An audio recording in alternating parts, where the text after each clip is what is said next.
Bienvenue à votre émission Ça vous regarde. Vous êtes en compagnie d'Alain Ricard et je reçois aujourd'hui le président de l'UPA régional de Lanaudière, M. Gilbert Mathieu. Nous allons parler aujourd'hui de la politique de souveraineté alimentaire qui a été déposée le 20 mai dernier par le ministre de l'Agriculture, des Pêcheries et de l'Alimentation du Québec, M. François Gendron. Pour vous donner un avant-goût, je vous fais un court résumé de cette politique de souveraineté alimentaire.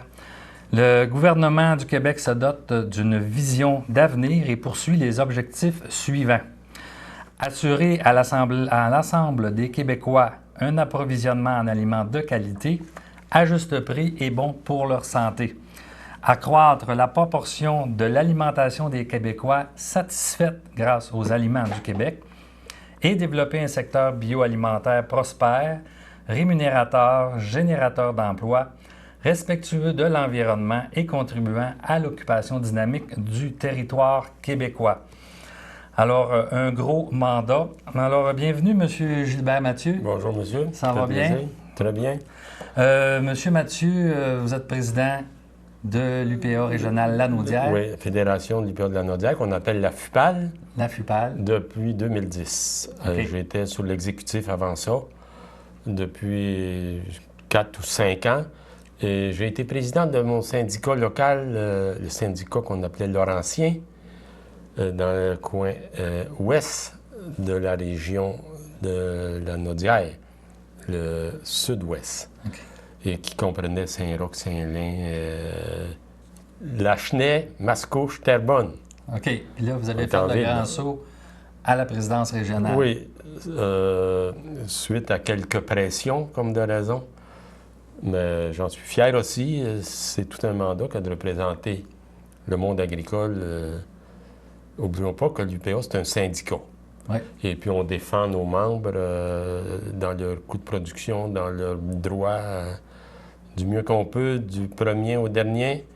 C'est pas parce qu'un producteur a une petite production qui est mise de côté par rapport à des productions beaucoup plus volumineuses.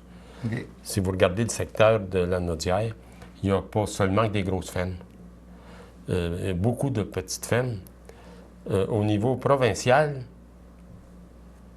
40 des producteurs ont des revenus bruts en bas de 50 000.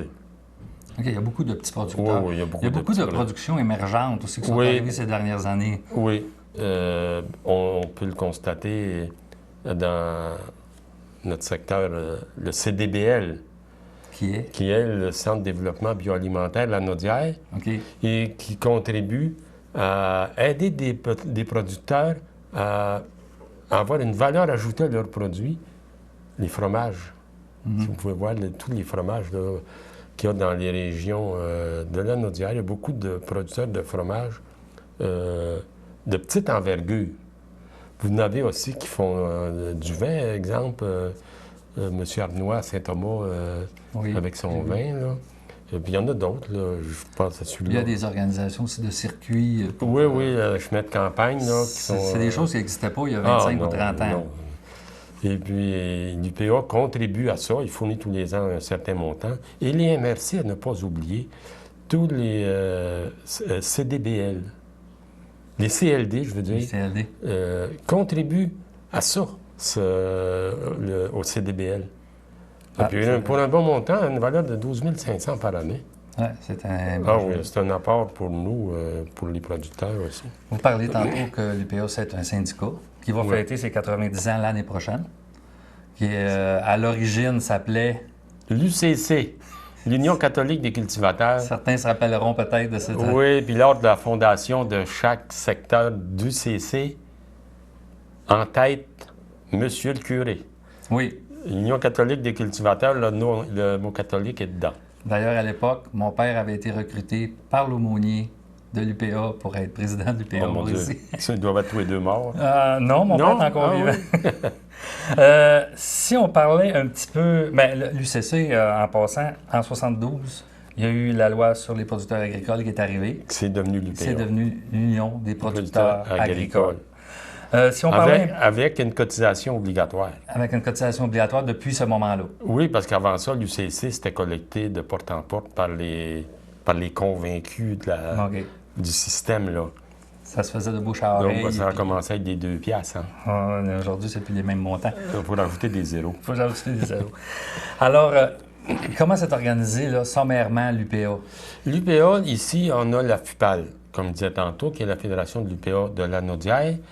Il y en a... L'ensemble de la Naudière qui couvre 8 MRC, je crois. Qui couvre 6 MRC. 6 MRC. Matawini, Berthier, Joliette, l'Assomption, Les Moulins, Montcalm. OK. Ce sont les 6 MRC. Et chaque syndicat local, les limites du territoire, c'est une MRC. Oui. On a 5 syndicats locaux et 6 MRC, parce qu'on regarde la MRC des Moulins d'où je viens, le secteur La Plaine, avec 92 producteurs. OK, il n'y a pas beaucoup de producteurs. Il n'y a pas beaucoup de producteurs, puis on est ensemble avec l'Assomption pour former le syndicat local, l'Assomption des Moulins. OK. Ça, là, on parle de l'UPA généraliste. Oui. Syndicat local, regroupé en fédération régionale, qui est regroupé en fédération provinciale. Oui, qui est la Confédération. Mais en plus des syndicats locaux qui s'occupent de généralité, si on peut dire, le généraliste, il y a les syndicats spécialisés.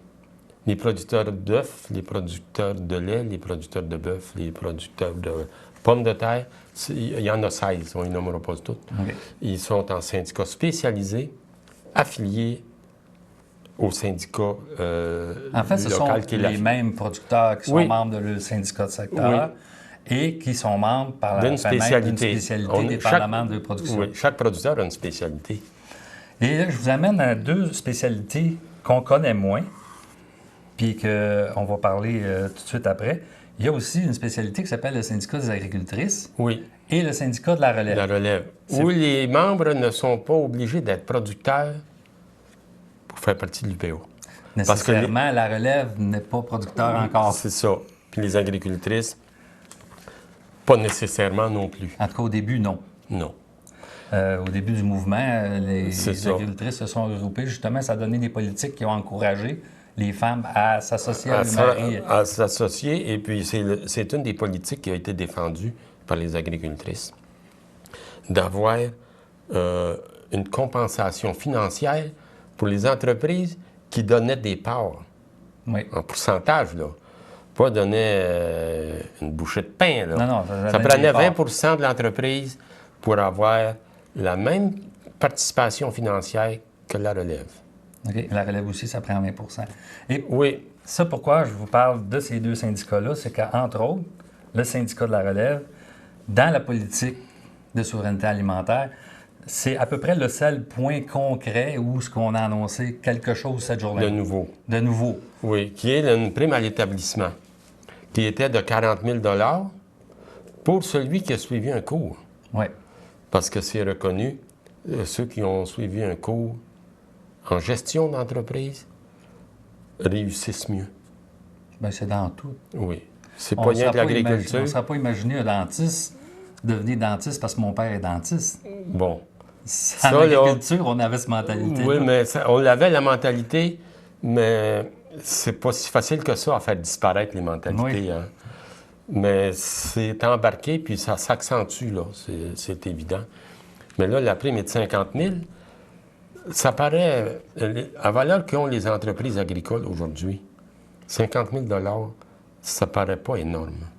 Mais pour un jeune de 20-25 ans qui... Mais ça miroite. Oui. Ça fait miroiter quelque chose. Oui, oui. Ça fait... Tu peux organiser ton investissement pour en Parce que c'est pas de l'argent de poche pour s'acheter une auto, là. Non, tu ne pars pas au garage avec ça, là. Vous venez de parler d'investissement. Oui. Il faut... Tu peux... faut que tu aies un programme, là. Faut que tu aies un plan d'affaires, là. Et puis, le jeune, il peut faire du drainage, il peut améliorer une bâtisse, il peut acheter de l'équipement qu'il a besoin, là. Qu'il a besoin, il faut qu'il ait besoin. Oui, oui, c'est soumis à la financière agricole qui administre ça, là. Okay. Puis... Mais en tout cas, il y en a beaucoup qui l'ont, la plupart, ils l'ont. Le montant de 40 000 était là depuis combien d'années? Ça, là, 40 000, ça fait quand même... ça a commencé avec 20 000, 30 000, 40. 40, ça fait un petit bout de temps. Fait que c'est juste une petite indexation, finalement. C'est un 10 000 de plus. Ouais. Ça paraît bien pour la première ministre d'annoncer... Ouais, comme je vous dis, c'est juste une indexation. Parce que comment ça coûte à l'État? Mais 10 000 de plus qu'avant. combien il y a eu C'est une d'établissements de pique à dire. relève dans la Naudière l'année dernière, par exemple? Au niveau de la province, j'ai envie de mettre un chiffre, là, ça varie, là, mais s'il y a 1000 établissements par année, dans la Naudière, on peut-tu en avoir 25? 25. 30? c'est C'est un 200. chiffre que je dis, là, ça sous Donc, toute réserve. c'est Là. à peu près 250 000, 300 000 de plus dans la Naudière pour la relève. Oui. Il y a rien, Mais il n'y a rien à casser les murs avec ça, là. Puis, il y a la partie aide au démarrage. Ça, c'est lorsque un jeune de la relève est à temps partiel sur la ferme puis qu'il veut aller se former. Il y a Oui. une petite... Oui, il y a une Indexation compensation. aussi. C'est parce qu'il y a une prime au démarrage qui était attribuée à la condition qu'il y ait un revenu de 50 000 la première année. Là, il baisse à 30. Ah, OK. Ça va en prendre moins. Ça va en prendre moins. Parce que pour démarrer, on veut aussi faciliter les petites entreprises, leur aider de quelque façon. Surtout pour le départ. Mais il faut s'imaginer aussi que partir de rien pour se faire une paye de 30 000, pour faire un revenu brut de 30 000, là, ça fait 700, même pas 700 piastres par semaine, brut. Brut. Là, vous n'avez pas vécu Ça paye là-dessus, pas le là. gaz. Non, Hein? non. Là, on va rentrer dans le nœud de la politique générale. Juste avant d'aller à la pause, je vais vous lire l'extrait, un autre petit bout d'extrait. Les axes. La politique Ok. de souveraineté alimentaire s'articule autour de 4 axes. L'identité des aliments, qu'on appelle le produit, l'occupation dynamique du territoire, le patrimoine, la valorisation du potentiel économique du secteur, si appelé le potentiel, et le développement durable, la pérennité. Alors, après la pause, nous allons faire le tour de ces 4 axes en détail.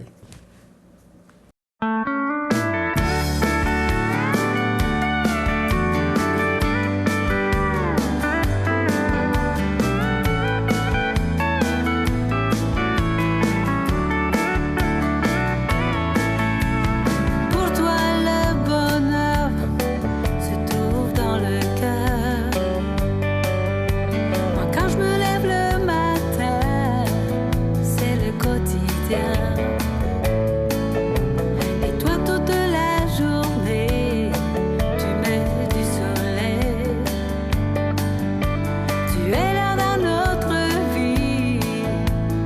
Bonjour, ici Diane Morin. Bienvenue à votre émission Le Relais du Country. Alors, tel que promis avant la pause, nous allons explorer les 4 axes de la politique de souveraineté alimentaire du gouvernement marois qui a été déposé il y a maintenant 2 semaines avec M. Gilbert Mathieu, le président de l'UPA de la Naudière, Naudière. la Fédération régionale. C'est ça. Le premier item de ces axes-là, c'est l'identité des aliments du Québec. La traçabilité, Ben, qui en fait partie. qui en fait partie, oui, on peut aller tout de suite à ce point-là. C'est quoi ça, cette bébête-là, la traçabilité? La traçabilité, on doit à chaque animal qui naît lui mettre une puce électronique dans l'oreille, identifiée à notre ferme, et l'animal est identifié avec ça. Chaque animal a la sienne. Et quand on envoie un animal à la réforme ou à la viande, là, ils savent d'où il vient. Et puis s'il y a un problème de santé, ils retrouvent la ferme d'où vient L'animal. l'animal. Ce morceau de viande-là ou cet animal-là qui est contaminé. Mais comme Il y en ça, a pas beaucoup. c'est pas nouveau dans la politique, là. Non, mais ce qui est nouveau, c'est la traçabilité. On voudrait l'implanter dans Dans d'autres. les maraîchers. OK. Euh, Parce que dans le port, ça existe aussi. oui, ça existe dans Dans le le porc. Dans le poulet. poulet, ils savent d'où vient... les carcasses pas un poulet à la fois, Non, là, mais mais c'est un élevage. lot. Là. Oui, oui. Évidemment, les maraîchers, présentement, il y en a qui n'en font. C'est coûteux, mais ceux qui... les entreprises, les compagnies qui achètent le produit puis qui le demandent, celui qui est en avance sur les autres, il l'a, sa traçabilité. Malgré que les maraîchers, quand ils vendent le produit directement aux clients ou à la ferme, c'est identifié. Oui. Quand ils vendent à des grossistes, ils sont dans des sacs, des poches ou des contenants identifiés. Celui, je peux vous donner l'exemple de le chou de Saint-Hubert. Oui. il vient à peu près de ça, du même producteur, M. Bérard de Saint-Lin. Il ne cherche pas longtemps, eux autres, à savoir d'où il vient. Ils ont un fournisseur. OK. C'est lui. Lui, il en achète des choux d'ailleurs pour les... parce que juste sa production ne Il y a d'autres suffirait. producteurs Oui. autour. Et puis, il est très consciencieux sur la qualité du produit qu'il transige, là. Tu as beaucoup d'autres légumes,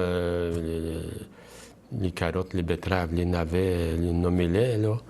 Là, présentement, il n'y a pas de système de Non, traçabilité. non. Les céréales, Non, non plus, c'est pas obligatoire. Le céréal, c'est à peu près les vaches qui le mangent toutes, les cochons, les animaux. Le risque est moins grand pour les humains, OK. surtout à la quantité qu'il y a. Vous achetez une boîte de cornflakes qui vous coûte 1 kg, 5,57 $, je crois. Combien qu'il y a de maïs dedans?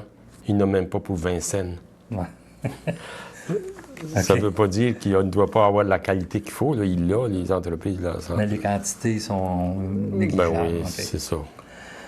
Le deuxième axe, l'occupation dynamique du territoire, ce qu'on appelle le patrimoine. Le ministre a annoncé Oui. que les étrangers achètent des terres, ça ne le dérange pas, mais s'ils viennent, ils viennent les cultiver. Ma ça. question, c'est que dans la Naudière, est-ce qu'il y a des terres qui sont soumises à la spéculation, des gens qui achètent et qui ne cultivent pas les terres? Qui achètent, qu'ils ne cultivent pas, on ne peut pas dire ça. Tu as des investisseurs qui en achètent.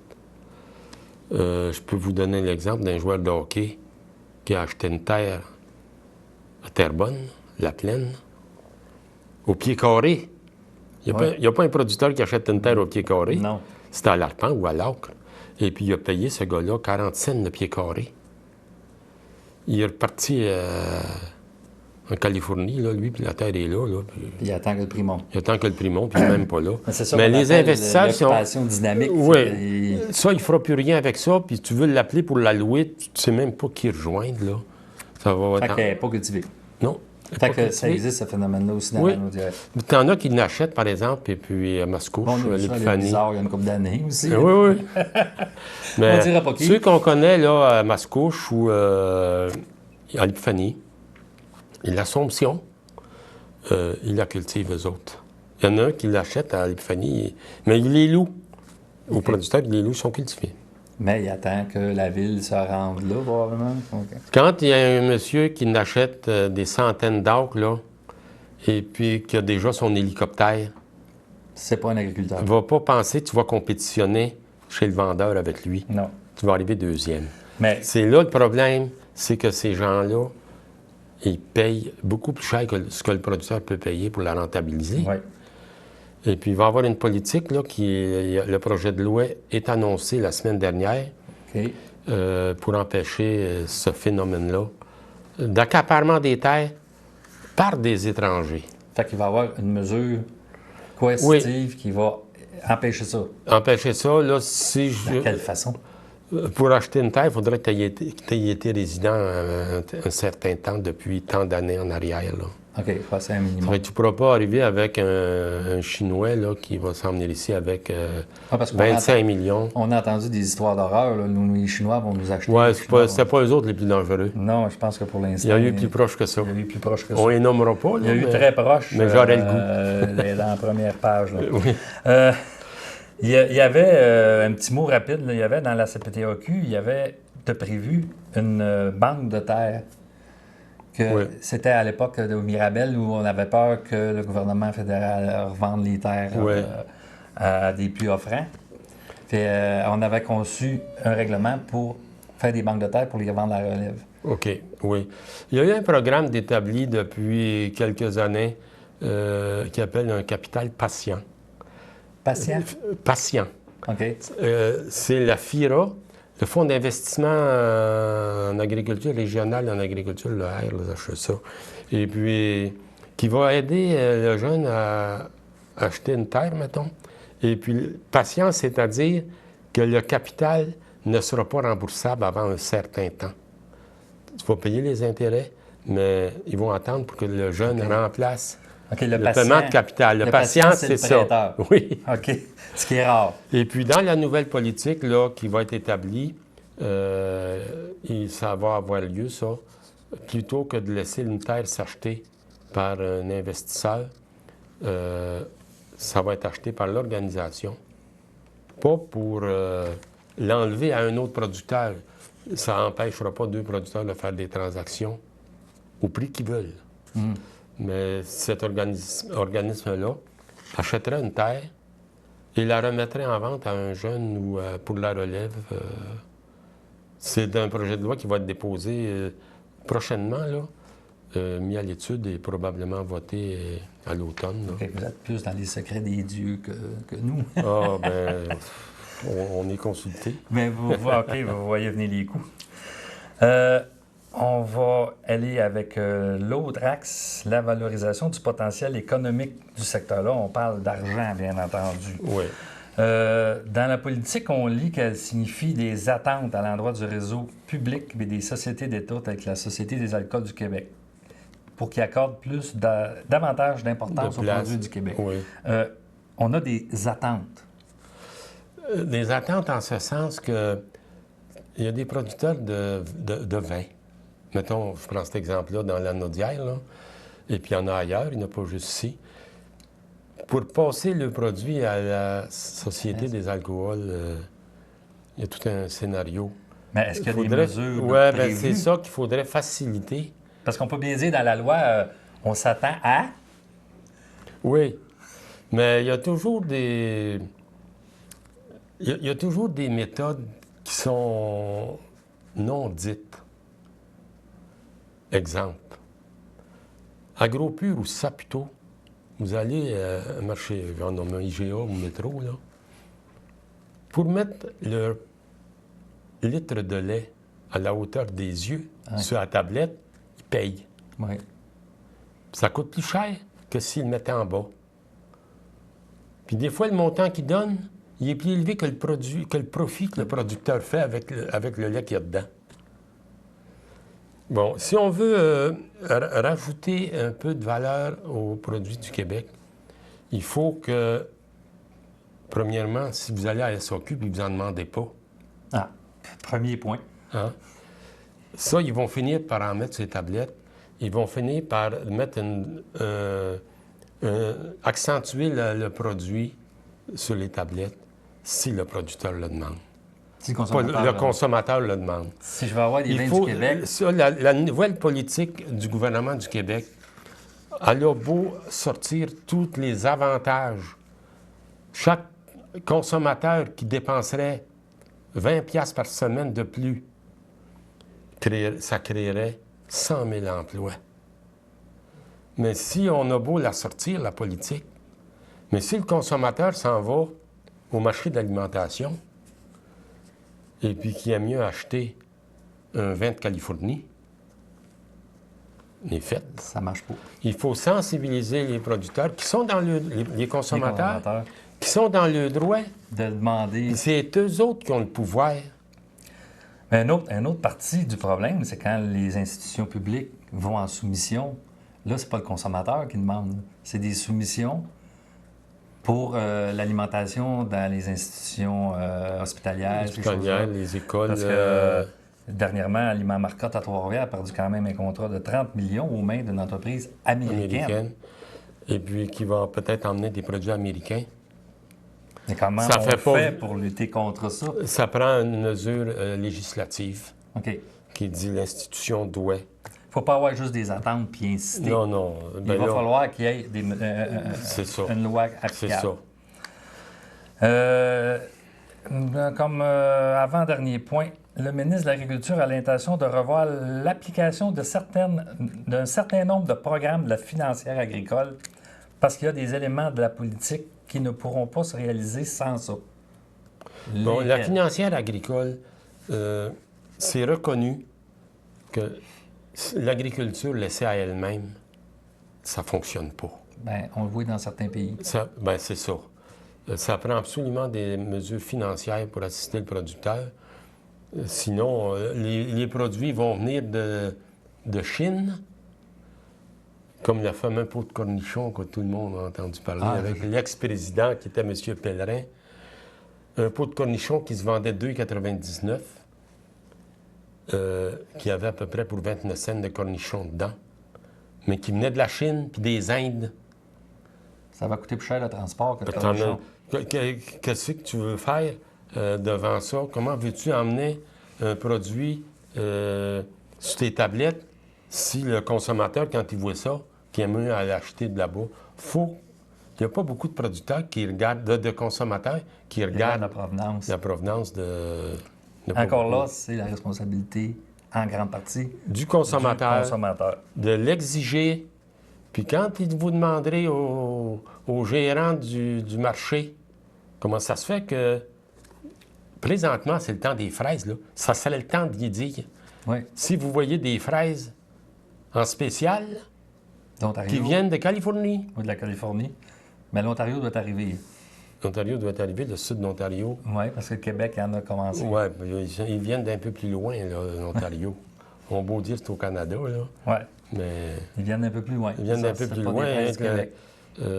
C'est pas votre producteur à 10 km de chez vous. là. Le CO2 qui se brûle, là, c'est ça.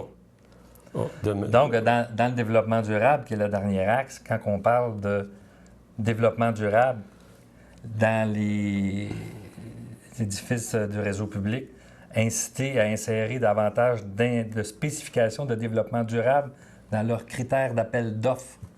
Est-ce que c'est un moyen?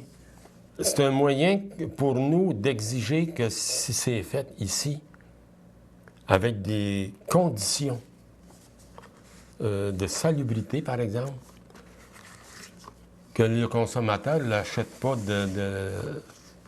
des États-Unis, Ouais. puis qu'il se foute de ça, les conditions de salubrité. Parce que ça coûte quelque chose aux producteurs de se soumettre à ça. Ben oui. Mais si Ça l'autre augmente ne le les fait coûts de pas, Ben oui, ça augmente les coûts de production. nous autres, ça augmente les coûts de production. Il faut que le consommateur reconnaisse que si on veut avoir une agriculture qui va durer, il ne faut pas détruire son milieu. Non.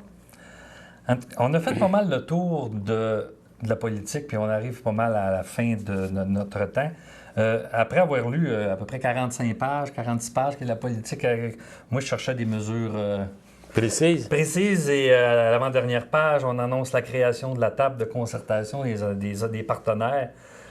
Puis là, c'est eux qui vont continuer à raffigoler un peu les politiques autour de Tout ça. ça, la politique, d'ailleurs, là, c'est pas une politique du ministère de l'Agriculture, ça, la souveraineté alimentaire. C'est une politique du gouvernement du Québec. Oui, c'est Ça vrai. concerne tout le monde. Tout le monde.